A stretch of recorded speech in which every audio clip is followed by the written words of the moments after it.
Hey shooters, Adam from Atlas Gunworks. We're going to talk about extraction and feeding troubleshooting.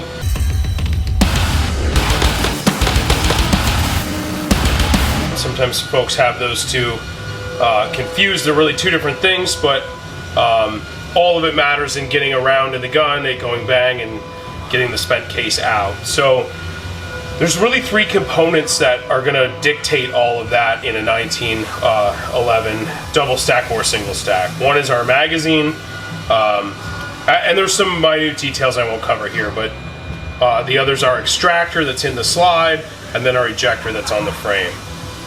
So we're going to cover it in two sections, the feeding part first and then the extraction part second. Of course, you can't feed a new round if you can't get the old case out, so we'll cover that order. And then there's some minute details in here I might throw in. I'm not going to give you any solutions on this video. I'm really just going to point you back to other videos that we've done that talk about tuning these different parts of the gun. The exception to that might be the extractor, where I get a little more in detail because there's not nearly as much going on there. So the first is feeding. So I've got a Hyperion broken down and an Athena all together. One of the most common, especially in the double stack guns or the single stacks, if you put more than 7 rounds in them, is that you see a bullet like this. It's still in the back of the mag typically, and the front of the bullet has hit the ramp and it's stopped. And you can see that on this barrel I've made a line here. This line's probably a little above the 50-yard line, but basically the bullets that they hit below the halfway mark are not going to feed into these guns. We need to keep them up. Well, the way to do that is through the magazine, and there's a thing in the magazine world called tip pressure, where this bullet has a lot of pressure from the spring. Well, the spring drives the pressure, but that's all dictated by the width of the mag. So your mags need to be the proper dimensions, both down here and in the middle and all the way up top. The feed lips are going to matter a little bit in that scenario as well, and then we've got to have a good, healthy, quality spring in there. So check the tip pressure on this mag is actually fine. It's quite a bit softer when you'll see, you just be able to push on it. And what happens is the slide comes and the back of the breech face here is trying to pick this bullet up, and it just catches the top, and as it slides the bullet dives like this instead of going up and into the chamber. And so that's a mag problem. The other odd thing that happens when you're feeding is that a bullet you see a bullet come up, hit the ramp, and then it's usually like this. It's usually at about a 45 degree angle, sitting in the gun like this. That is typically, as the bullet hits the ramp and wants to come up, the front of the bullet's where it needs to be, and the back of the bullet can't get where it needs to be. So where it needs to be is on this breech face. So as the slide comes and picks up the round, we need it's much easier to do it this way. We need the bullet to start to slide up here between the breech face and the extractor as it comes up, and then as it hits the chamber it will center up here. If this is too tight or the extractor's not properly fit, it will pop off, and that will give us, when you look down you'll see a bullet like this. So if the back of this isn't on the breech face and it being held by the extractor, we know our extractor tension's too tight. Lots of videos, our 2.0 extractor video will help you take that tension off of. So too tight of an extractor. Those are your main two feeding things. That's going to solve 95% or more of the problems. So think about it in a general sense. The guns, excuse my dummy rounds, these are pretty beat up. So the slide comes back, just the bottom of my breech face is going to grab this bullet, it's going to push it towards the ramp, it's going to hit the ramp and push up to the chamber, and then right as it's coming out of the feed lips, that happened fast, you probably didn't see it, it's going to jump up. And if you watch it from the side, you're going to see that it goes and then boom, it jumps up behind that extractor. Sometimes if you see a gun get stuck just, and this is probably because of the dummy rounds are all beat up, but If you see a gun just stuck out of battery and you can kind of push it into battery, that can be your extractor's too tight. It lets the gun get to that spot, but it's taking a ton of the momentum out because as the bullet hits here, you were starting to lose spring momentum, or momentum in the slide movement, and the back of the case comes up, and it's just, if it's really tight on that breech face, again, that could be an extractor's too tight. So that's your feeding issues. That should solve almost all your feeding issues. To feed a new bullet, we've got to have the spent case come out of the gun. So a couple things to note. The hotter your ammo, 9mm major, 40 caliber plus P plus ammo, is gonna affect how well the cases extract, in the sense that every time you shoot a bullet, the brass fire forms expands to the dimensions of the chamber. So that's why reloading 9mm brass that's been shot out of a carry gun with a big chamber helps feeding, doesn't necessarily, but it expands the case, more, so it's harder to get the cases back to the correct dimensions. The hotter the ammo, the more pressure we have, the more these walls expand and hold tight, so they end up just pinching in here tighter. And so we've got, the case has been fired, it's in there, the gun's just barely starting to unlock. As the gun starts to unlock, the barrel drops and the slide comes back. As the slide's coming back, your extractor's the only thing in here doing, and so this gun has an internal extractor, but externals work under the same principles, just a different design. But this extractor here is holding this case on the breech face.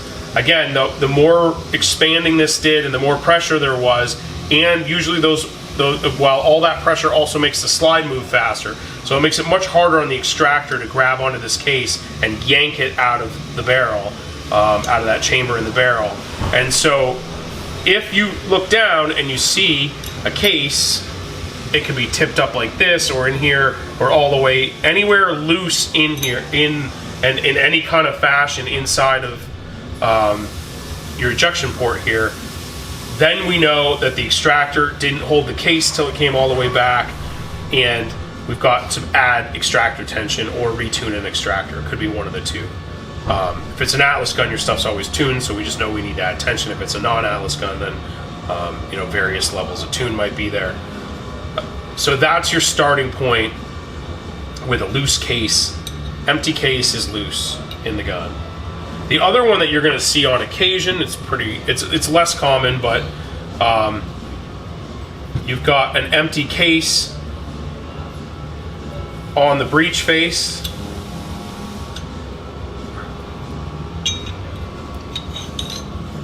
and the gun cycles and comes back,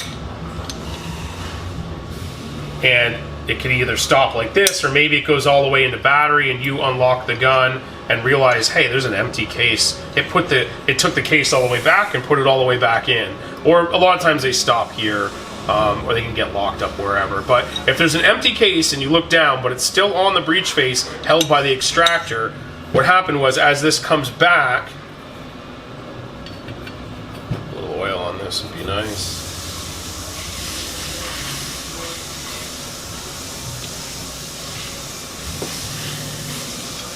As the gun comes back,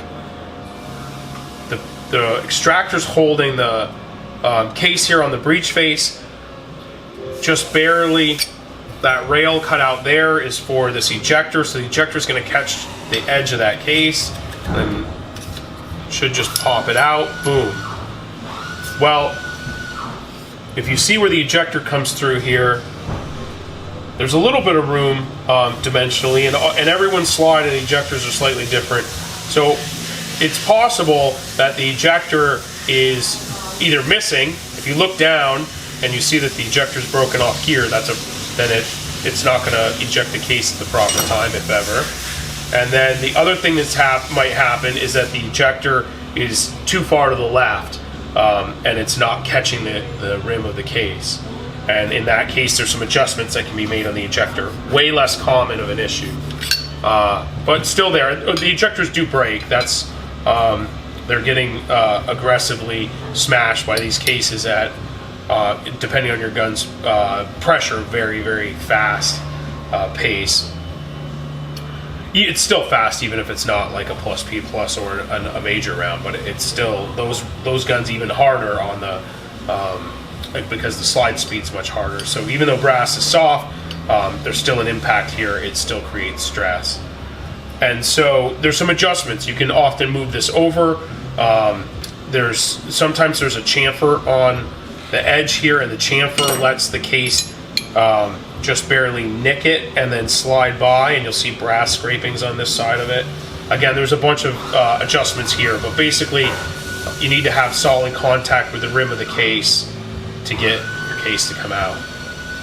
So in summary, if you've got a bullet stuck on the bottom or on the ramp, but the back of the bullet's still in your mag, that's a mag issue.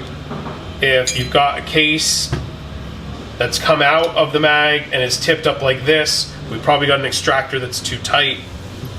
If we've got an empty case floating around in here somewhere, but it's not attached to the breech face, then our extractor's too loose. And then if we've got a case still stuck on the breech face, or an empty case on the breech face, but it has either put it back in the barrel or stopped somewhere going forward, then we've got some kind of ejector issue. Again, see our other videos for the more details on that. But the guns are in a constant state of adjustment. You know, they're self-adjusting. There's an explosion happening in this chamber right in front of where all these parts have to do their job as we go. And so one thing's working great, the extractor's working just like it should. You have an overpressured round in your chamber. All that extra gas flows through, the back. It comes back, flows back into this area of the gun. The extractor gets bent out, and then on your the next time the gun goes to feed, the extractor's a little bit loose. As these things move in and out of tune, and again, where the extractor doesn't have a lot of range of movement, so as it's flexing and moving and flexing and moving every time you shoot the gun, once to load the case and then another time to let a case off, there's some it's getting used pretty violently. As those things adjust, a lot of times you'll see one malfunction in let's say 1 in 500, and then as things become worse, let's say the extractor's getting too loose, it's starting to loosen up. Now it becomes 1 in 250, and then 1 in 100, and then 1 in 10. And you want to address the issues as soon as they happen. So if you ever shoot a match with me, if somebody ejects a round from a gun that didn't go off, I am the first guy chasing that empty round or the potentially live dud or whatever it is on the ground, because the round's going to give me some information. I want to know why. And if your extractor's just a tad on the loose side, it might work for another 1,000 rounds without having a problem, and then you might have a problem when you really need it to work. So paying attention to that is really critical. You want to know why things are happening.